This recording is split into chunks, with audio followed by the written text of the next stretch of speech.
लोग कहते हैं अच्छे कर्म करो। भाई अच्छे कर्म करेंगे हम जीवन भर, लास्ट में एक कर्मों का चेक, पुण्यों का चेक मिलेगा। वो कौन सी बैंक में कैश कराएंगे वो चेक पुण्यों का? स्वर्ग में। जब वो कैश हो जाएगा, वहाँ भोगमान हो गए उसके पूरे, तो फिर वहाँ से फुटबॉल की तरह किक पड़ेगी वापस। फिर 84 लाख में घूमो और फिर जाने कब मनुष्य योनि मिले, और फिर हमारा मन प्रभु की तरफ हो या ना हो, कहाँ हो, कोई भरोसा नहीं है जी। मानो जीवन भर बहुत पाप किए, लास्ट में एक चेक मिलेगा पापों का, वो कहाँ कैश होगा? नरक में। फिर उनके भोगमान के बाद में फिर फुटबॉल की तरह किक पड़ेगी, फिर 84 लाख में किक खाते डोलो। भाई जब किक ही खानी है, लौट के यहीं आना है, तो अच्छे बुरे में हमें मालूम है कि हम स्वर्ग का भोगमान भोग के आए कि नरक का? अभी तो पता ही नहीं कहाँ। फिर 84 लाख में ही आना है, तो इनके चक्कर में क्यों पड़े अच्छे और बुरे के? हाँ, 84 में नहीं आना तो एक और रास्ता है, प्रेम करें। प्रेम करें तो क्या मिलेगा? क्या मिलेगा? प्रेम करेंगे तो क्या मिलेगा? प्रेम करेंगे तो प्रेम ही मिलेगा वापस, आनंद मिलेगा। आपने कहा प्रेम ही मिलेगा, नहीं, प्रेम करेंगे तो प्रेम ही मिलेगा। प्रेमी, प्रेम ही नहीं, प्रेमी। और हमारा प्रेमी ऐसा है कि अपनी शरणागति देने के बाद में कहीं भेजेगा नहीं।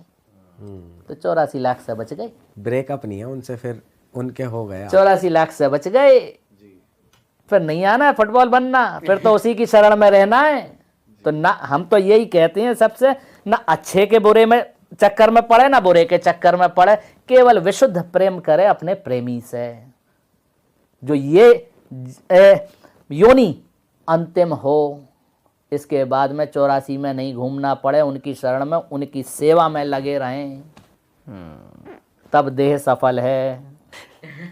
तो महाराज जी ये बात तो फिर हर किसी के लिए अप्लाई होती है, जितने भी लोग, मतलब उनको तो एक तरीके से फिर अपने आप को न्यौछावर कर देना चाहिए। भाई हम तो उनकी संतान है जो ये कह रहे हैं, रहो को काहू मन ही दिए। मैं कंपेल नहीं कर रहा, प्रेशराइज नहीं कर रहा कि मेरी बात मानो। हरवंश जी महाराज कह रहे हैं, रहो को काहू मन ही दिए, किसी को भी मन लगा के रखो। अगर हाँ मुझसे पूछो, मेरी प्राणनाथ श्री श्यामा शपथ करूं तृण छिए, तिनका स्पर्श करके मैं शपथ खा के कह रहा हूं, तो मेरी तो प्राणनाथ श्री श्यामा है। मैं ये प्रेशर नहीं डाल रहा कि आप भी मेरी बात मानो, आप भी मानो।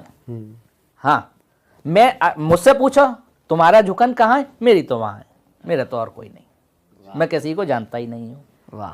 अच्छा महाराज जी, मेरे माइंड में प्रश्न आ रहा है, जैसे अभी हम राधा वल्लभ जी के बारे में कहते हैं कि उनकी आंखें बहुत प्यारी होती हैं और उनकी आंखें झपकती हुई भी दिखती हैं, तो मैं आपसे जानना चाहता हूँ, आपने कुछ ऐसे चमत्कार देखे हो वहाँ पे, या फिर आपके घर में कुछ चलते फिरते आपने ऐसे चमत्कार देख लिए हो जो आप बता सकें हमें?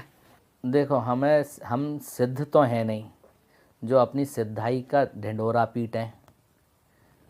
यहाँ तो प्रेमी हैं।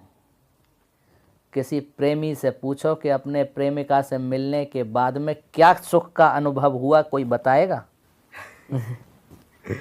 ये तो गूंगे को मिश्री दे दे, स्वाद पूरा लेगा मिश्री का, लेकिन किसी को बता सकता है? नहीं। ये तो वो ही खेल है।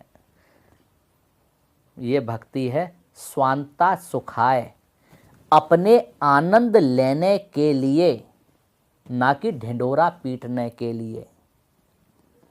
भक्ति है, जो भक्ति की बात थी, भक्ति वो है जो अपना आनंद दे, अंदर ही अंदर उसका आनंद आप लें, उसका रस आप लें, वो रस डिस्क्लोज नहीं कर।